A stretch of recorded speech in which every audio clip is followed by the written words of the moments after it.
Good. Yep. Welcome to 230 Dudes. I'm Antonio. And I'm Charles. And tonight we're drinking the castlerockwinery 2012 Pinot Noir. It's from Sonoma County, so it's another California red.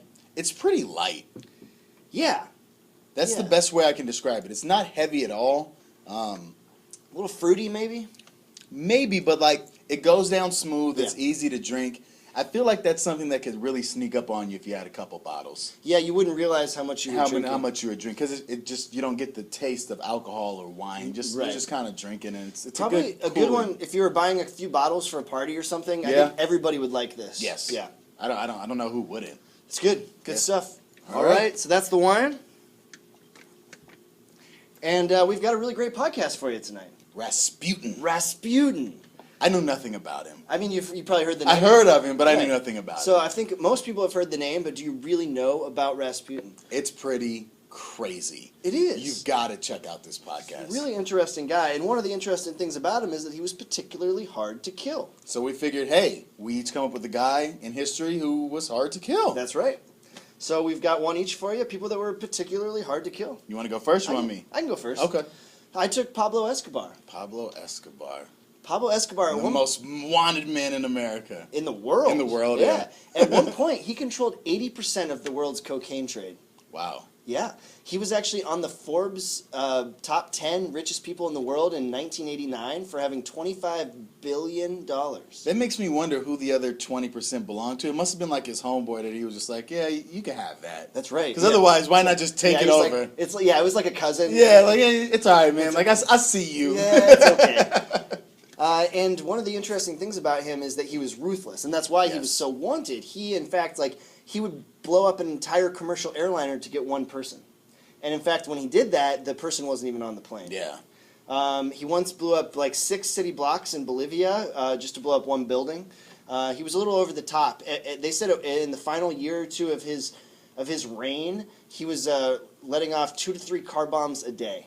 He was sending major messages. Yeah, they think there are over 4,000 deaths linked to him. Wow. Yeah, and so the United States put a special team together. They joined up with some locals that were family members of people he'd killed. So they were out for vengeance. And they started this mass manhunt, and they finally located him. And he put on quite a run from multiple armed forces. He first ran through the city streets, and then he got up on rooftops, and he's jumping from building to building. Spider-Man out here? Yeah, pretty much. And they say that they fired several thousand bullets at him, hitting him multiple times in the arms, legs, and torso before he finally went down, and then he shot himself in the head. Oh, wow. To avoid capture. To avoid capture. He was probably going to die anyway. Yeah, but still, what a way to go out. Yeah. Wow. Yeah, so that was Pablo Escobar, multiple bullet shots. Now, my guy was hard to kill, but nothing like that happened. I think his backstory is a little more interesting. So Leon Trotsky. Oh, sure, yeah. So he was Lenin's right-hand man when the Bolshevik Party was in Russia. He created and led the Red Army. Yeah. This is the guy. This is the right? man, yeah. Now, once Lenin died and Stalin came into power, no connection, no fusion. They know you're out of here, out of this area. We're kicking you out of Russia. So he decides, you know what? If you're going to do that to me, I'm going to head to the United States and I'm going to testify in front of Congress about all the crazy stuff you've done. Well, Stalin finds that out and he says, you know what? You're banned from Russia for life. We're going to expel you. Somehow, the U.S. decides, we don't want your testimony. That's the first thing that I was kind of like, It's a little weird, right? Yeah. A little strange. Second, he ends up finding a home in Mexico. That's kind of random, right? It was a little random. Russian guy, head to U.S., now in Mexico, chilling, hanging out. Yeah. But he's still got his bodyguards. He's still surrounded. But Stalin is not happy that this guy is kind of living and doing his own thing. So Stalin decides he's going to send an assassin to go take care of this guy. So while he's reading in his library or some living room amongst a fireplace or something, this assassin sneaks into the house underneath the nose of the bodyguards, unless he paid them off, and hits him in the head with an axe pick. The axe pick is sticking out of this man's head. He stops reading, turns around, stands up, and spits in the assassin's face. Damn.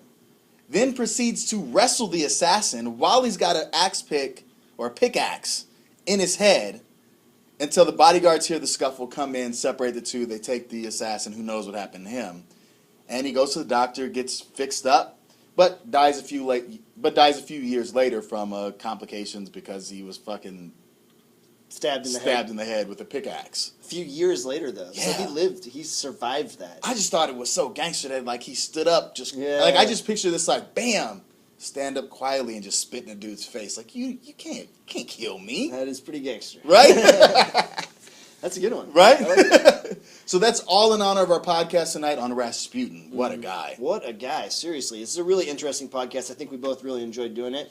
You can catch it tonight, 8 p.m. Pacific Standard Time on 230dudes.com, iTunes, Stitcher, Spreaker. Also, we're hoping to jump on some other platforms, maybe get some sponsors. Hell, you can throw some donations our way yourself if you'd like to. That's right. And maybe do something bigger coming up here soon in the near future. That's right. And if you want to get a little interactive with us as well, we are now on Snapchat. You can follow us at TWO30dudes.